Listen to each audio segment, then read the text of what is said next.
I am Alice, a 33-year-old sales executive at an e-commerce company in Winona. I have a happy family with my husband Scott, my son Oliver, and my mother-in-law Ruth. I grew up in Philadelphia and had a happy childhood. I got married at 18 while still in college, studying business management. My parents, who loved me a lot, were against it because they worried about my future. But I was deeply in love and didn't think about the consequences. My boyfriend and I seemed perfect for each other. We rented a place to live and worked multiple odd jobs to make ends meet because our families had cut us off. We had our first child when I was 19. At first, everything was going well, and we managed our parental duties. But soon after Oliver was born, things changed. My husband's father died in a car crash, and his mother had a severe shock that led to her being diagnosed with Parkinson's disease. Not being able to see his family deeply upset my husband. I supported him, but he eventually quit his job and became irresponsible. He got into gambling and became abusive.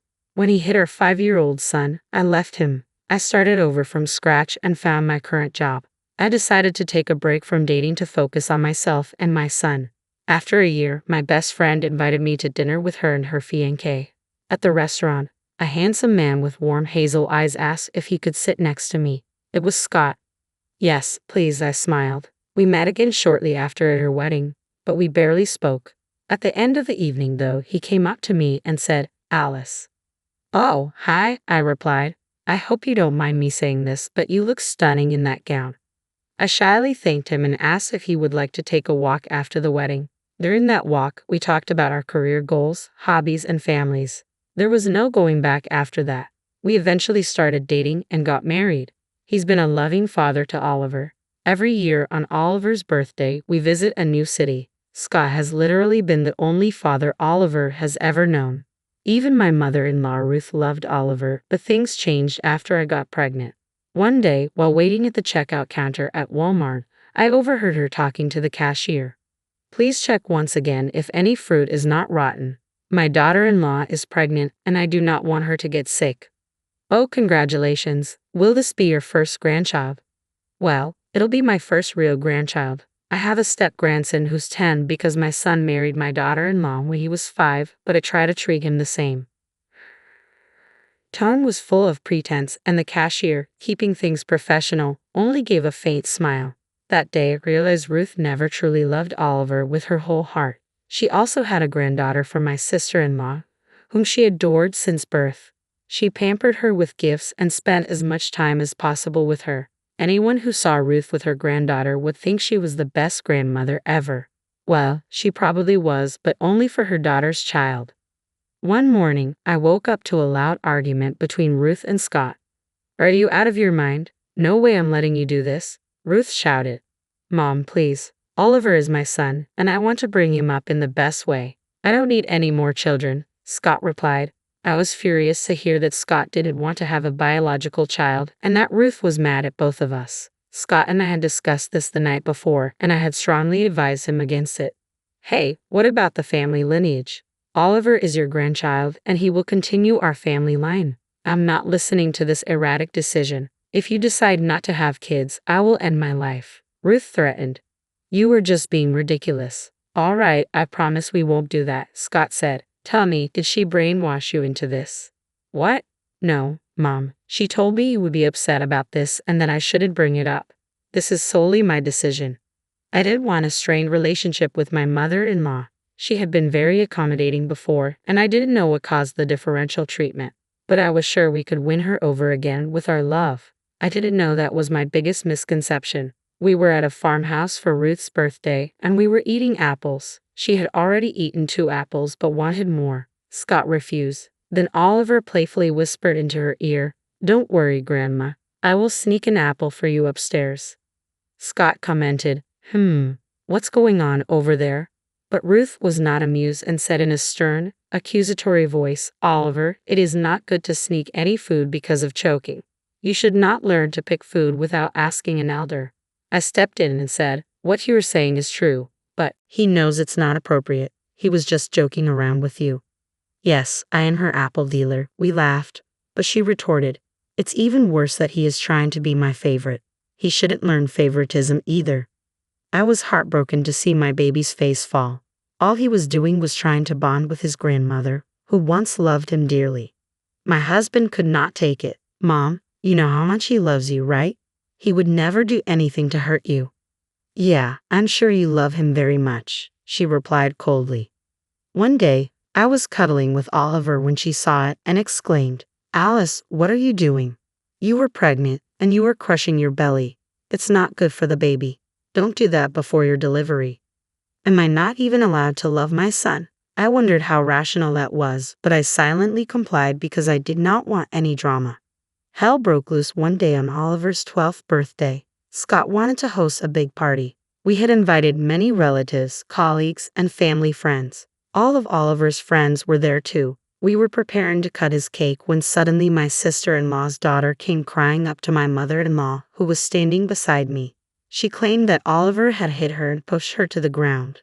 Her anger knew no bounds. I could sense she was losing her sanity. Before I could try to calm her down, she went up to Oliver and, without asking either child what it was about, slapped him.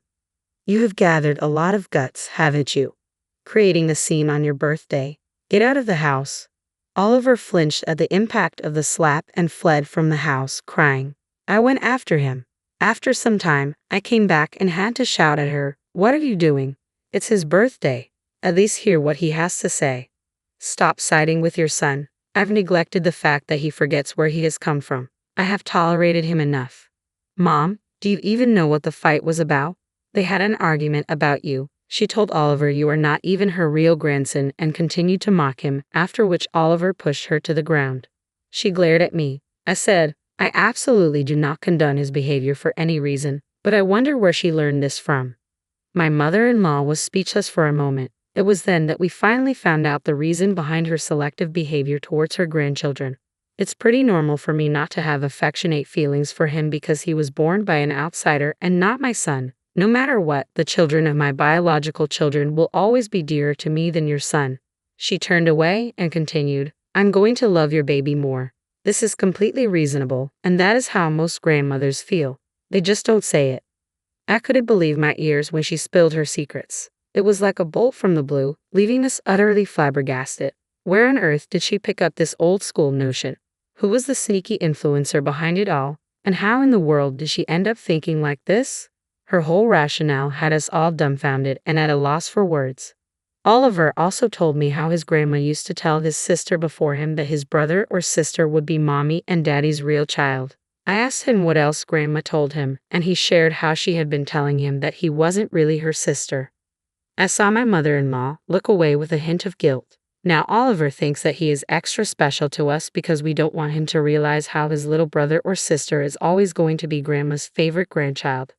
What have you been feeding into his mind? I demanded. I didn't lie about anything. It is the truth, and he must realize it, she said.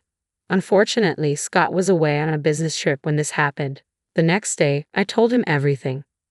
I'm not surprised at all, he said. She's always been quite cold towards him, sometimes acting as if he doesn't exist. I remember times he never received even a simple happy birthday from his grandmother, let alone gifts. She never shows any interest in his life, never asks how he's doing at school or about his friends. Scott then tried to talk to her. What you have done is too much, Mom. I have accepted it in bringing up Oliver as my own child. So what difference does it make? It makes a lot of difference, Scott, and it matters to me. Don't you even think of judging me. You can't force me to love your son. That's never going to happen. I don't feel he's my grandchild, and you'll have to get over it. But Scott was unyielding. No, Mom, it's you who'll have to get over not seeing us anymore. We don't need this kind of toxicity in our lives, and we definitely don't want our child to experience it. I want you to leave my house this instant. Shock and betrayal rushed through her face. She gaped at her son. Though I didn't want my husband to live away from his mother or to shun her this way, I thought it was for the best. It's not like we need her. We could be perfectly fine on our own. Being a grandmother to a child who loved her so much is a privilege, and she tossed it away by her own choice. Too bad for her. As much as it upset us, we had to make this decision. However, she wouldn't give up. That's not fair. You can't leave your elderly mother on the streets. I can sue you. Do whatever you want. You cannot see your grandkids from now on. You will be a bad influence on them anyway, Scott responded. Since she said that, I low-key hoped that when she got older, she wouldn't try to crawl back to us asking for help because our doors would be closed to her. If that's how you truly feel about me and my son, then you should not be a part of my children's lives. I will disown you legally and make sure you are not able to fill their minds with poison anymore, Scott said. He packed her things and she went to stay at her native home in Florida. Meanwhile, she kept threatening us over the phone and asserting her rights over the house and her grandchildren. She even bad-mouthed me to her relatives, blaming me for separating her from her son. Blinded with rage, Scott and I blocked her on everything after sending her a text detailing her actions that we heard from Oliver and his cousin, how it was absolutely unacceptable, and how she'd never see her grandkids until they were much older and could understand the world around them so they wouldn't be swayed by her words. We didn't hear from her for a long time after that. One day, we got an anonymous call saying my mother-in-law was admitted to a hospital after breaking her pelvis in the bathroom. There were chances she would never be able to walk again. Scott got frantic upon hearing this and rushed to be by her side. No matter how good a father Scott was, he was a son too. Though he was mad at his mother for what she did, he couldn't hide the fact that he loved her. Honey, I think stopping her from seeing the kids is inhumane. Now she's old and infirm and would want to be with her family in these difficult times. She's just a bit old-fashioned. Scott got a little emotional. I met her in the hospital, and she told me how being alone on the hospital bed made her realize how unpredictable life is and that she didn't know karma would hit her this way. I think we should bring her back home, he said, holding my hand and looking into my eyes. I don't have the heart to leave her alone at this time, and I cannot keep going back and forth to Florida that often. I hope you understand. Of course, honey, it pains me too to see her this way. No matter what, she is your mother and you should tend to her right now. I agreed. It's going to be a bit difficult with Oliver, but I believe she has realized that she was wrong. A few days later, she got discharged from the hospital, and we brought her home. Things were going smoothly, and I thought we had finally come together as a happy family. One day, Oliver was playing around the house when he accidentally slipped and hurt his elbow. We were unexpectedly visited by officials from the social services department a few days later. They said they had received a complaint that my husband and I neglected our child because we were eagerly awaiting the arrival of our own baby. The claim was substantiated when they saw the injury mark on Oliver's elbow and assumed we might have physically abused him. They attempted to forcefully take him away. I was scared and tried my best to convince them otherwise, but they wouldn't listen. They took my baby away. I was inconsolable, Scott said. I wonder who might have given them this false information. My mother-in-law suggested we visit the office and personally convince them to let us keep Oliver. After a lot of hue and cry, we were finally able to get him back and prove that they might have received a malicious call. But as we prepared to take Oliver home, he softly mumbled to me, "Don't leave me with Dad, Mama. I'm scared of him." This came as a surprise to me since he had never said that before. Scott was shocked too. He tried to hug Oliver. One day, I found Oliver alone and managed to talk to him about that day. Oliver loves his mama, doesn't he? Yes, Mama. And he never lies to me, so will he answer honestly? He nodded. Why are you scared of Daddy, honey? Did he say something? No, but Grandma said once the baby is here, he will throw me out of the house. Such spite. We gave her another chance to have a happy family, and she totally blew it. I realized she could never accept us. I also suspected she was the one who had contacted social services with the fake complaints. But I decided not to confront her right away and talk to Scott first. However, fate intervened. Ever since her accident, my mother-in-law had been using a wheelchair. That evening, she was preparing coffee when she accidentally spilled hot water on her leg. Mother of God, help! She screamed at the top of her lungs as she sprang from her wheelchair and rushed to the kitchen to get some ice. Coincidentally, Scott returned from the office at that moment. I came out of my room, and both of us were appalled to see that she had been faking her injury to get back into the house. Mom, you can walk? She froze and slowly turned around to see us. Oh, the impact of the hot water was such that I could finally walk. What a miracle. I guess she didn't realize that she couldn't fake it anymore. This is sick, Mom. How could you stoop so low? I have idolized you since childhood, and this is how you turned out to be, just because you despise a little child so much. I had never seen Scott so angry and sad at the same time. I trusted you and wanted to take care of you when I heard about your accident. This is how you repay me. Get out of my house now. Honey, please hear me out. I did all of this because I wanted to make you realize that we can be a happy family even without that child. Your child needs a grandparent. Don't deprive her of this happiness. What will you say once she grows up and finds out she has a grandmother you chose to hide from her? I will take care of it. When he or she is old enough to understand your wrongdoings, they will automatically see that you could have done no good by being around them. Scott packed her things and came back with her luggage. You can't be a good mother if your mind convinces you to do and say all that to a young child, and even brainwash him. We never saw his mother after that. A few months later, I gave birth to a beautiful baby girl.